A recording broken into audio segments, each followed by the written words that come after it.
What's going on, Broncos country? Welcome to another edition of the Halftime Hash. As you can tell, my voice is already cracked because I've been yelling at the TV way too loudly so far in this game, and we are going to break it down and get your thoughts and your instant reactions as we go through the stats here in the first half.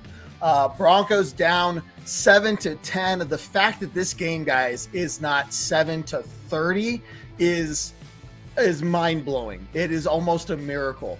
Okay, this is a situation where the defense is doing almost everything they can and keeping the offense in the game. Finally, we saw some offense pick up there at the end of the second half with some amazing plays by Courtland Sutton. I mean, that 2-minute drill was everything we were looking for. So, hey, guys, do me a favor, hit that share button, and let's get as many Broncos fans in here as possible. Let me know what you're seeing from the first half. Obviously, we're going to talk about a lot of bad things from the offensive side of the ball. Maybe some situations on special teams I've definitely noticed. But in general, the offense has a lot of problems going on. So let's pull these up, guys, and start showing your comments. Andrew, how you doing? Bo has happy feet. Line is struggling. Yes, sir. And I think Bo is maybe having happy feet because the line is struggling.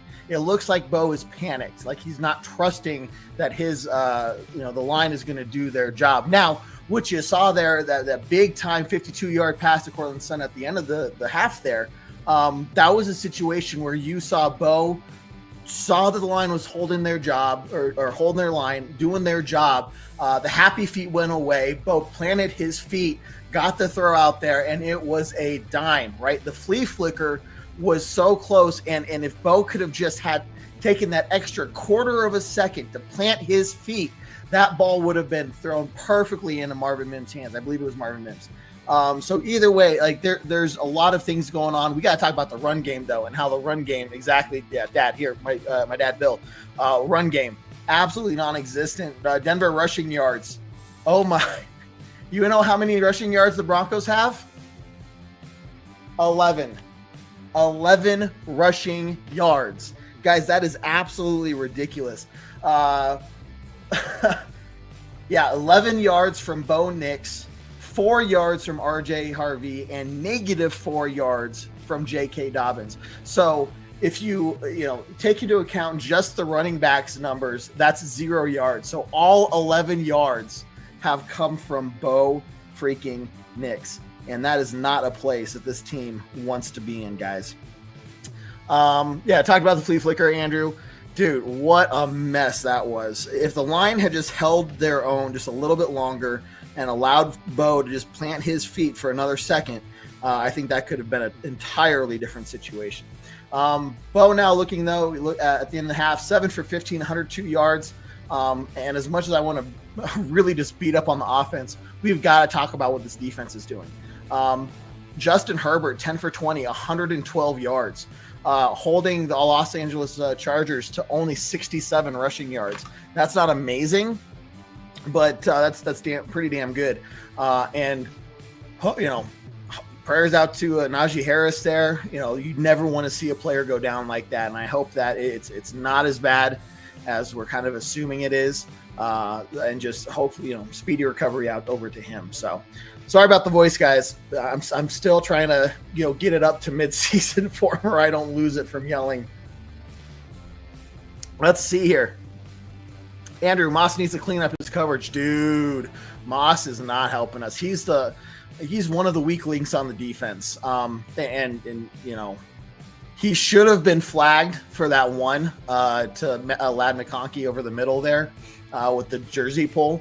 That should have been a penalty. I know I would have wanted that called if it was the Charger doing it to us. So the fact we got away with that one is pretty big as well. Totally agree. Moss needs to clean up a lot of what he's doing, and he's going to be targeted a lot in the second half, I believe. Exactly, Adam. Just to be down 7-10 is very fortunate. I could not have said it better. Sean from across the pond. It's going to be easy to remember that, buddy. Offense have taken a long time to get going. Defense is keeping us in the game. Exactly, and we know we needed this from the defense, and this is exactly. I mean, minus some problems from Moss, right? a couple things there where they're shooting themselves in the foot. But for about 95% of what they're doing is exactly what I wanted to see them do today to give us a chance to win this game. Now, about 5% of what I'm seeing from the offense is what I wanted to see from them today. And look, this 2-minute drill, totally different from what we saw last week. Remember out in Indianapolis, the 2-minute drill, those 3 plays, which were just outstandingly horrendous plays, and led to a 3 and out. It's very clear that they worked on their 2-minute offense this week in practice, because they laid that out perfectly, guys. And huge shout out to Courtland Sutton. 5 receptions, 96 yards on 6 targets. Pretty damn good there. Just really good defense on his 1 incompletion. I think going in the second half, one of the things the defense can really focus on is stopping the run. Don't let Aaron Hampton get going like he's kind of already doing. And then you got to find a way to shut down Quentin Johnson.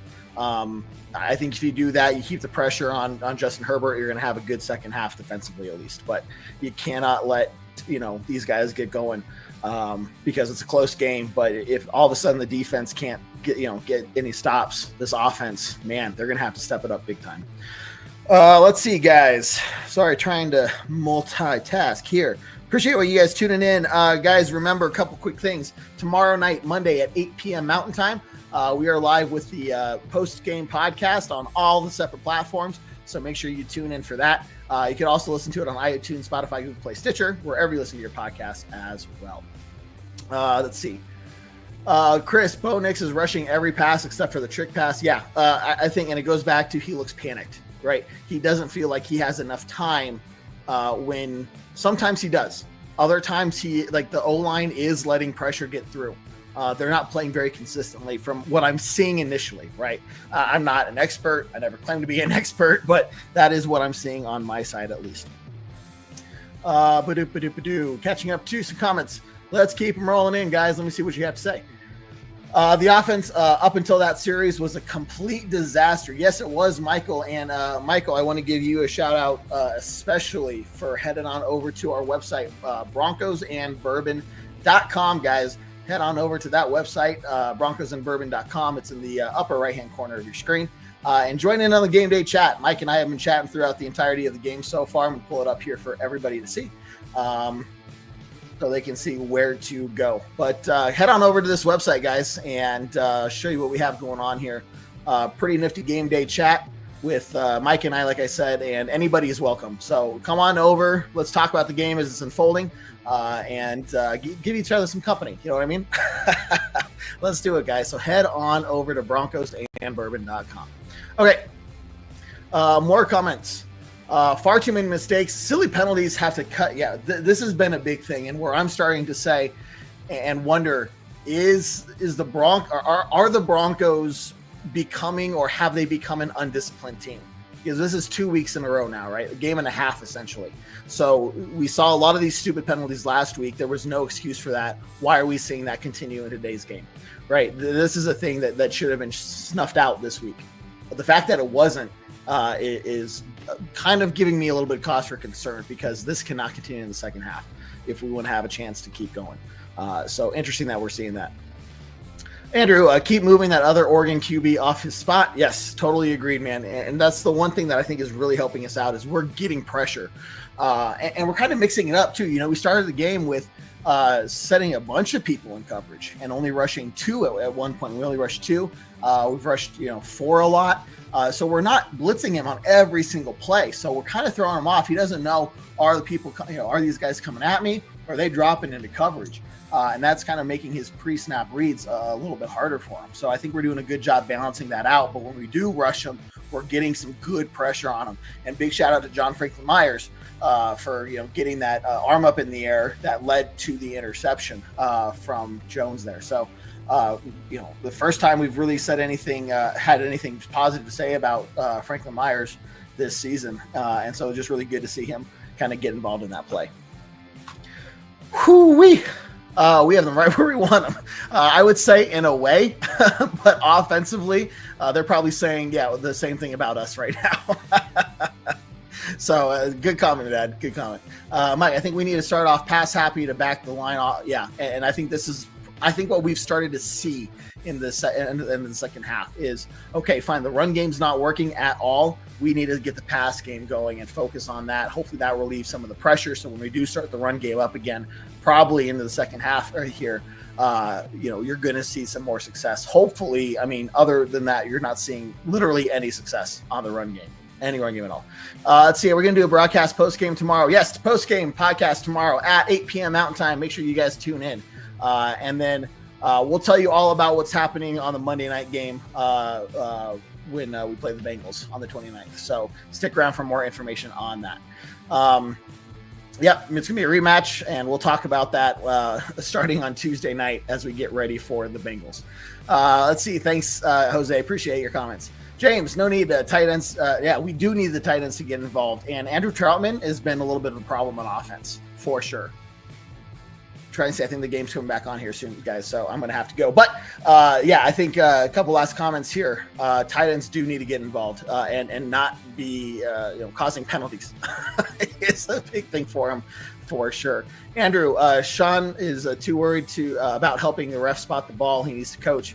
I don't know. I mean, you got to look at some of the play as well. When the offensive line can't hold the line, it doesn't really matter if the play was good or bad. It was going to fail at the onset because the O-line didn't do their job. So there is some of that needs to be cleaned up as well to really, I think, better evaluate what's going on there. But there are situations like 1st and 20. Why are we running the ball? Why do not do a screen pass on 1st and 20? I think that's a little ridiculous. So there are situations we can point to.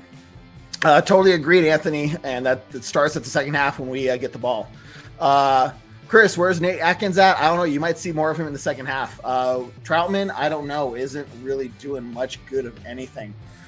He's not on the receiving list, and blocking and stuff. I don't know. It doesn't seem like he's doing much. I know he's gotten at least one penalty. So, Jerry, hi y'all. Hope it's better at the second half. Do you like the sacks? We could get a whole lot more sacks, and I'd be happy with that.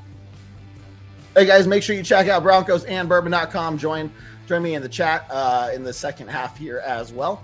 And hello from the Memorial. Hey, awesome. Yep. Thanks, Ken, for checking in, man. I hear it's pretty packed down there.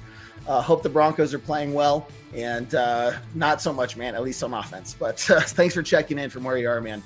I really do appreciate that. Talk to you later about that, man. Allison, Bo doesn't look himself. He looks panicked. He's not setting his feet, man. Totally agreed.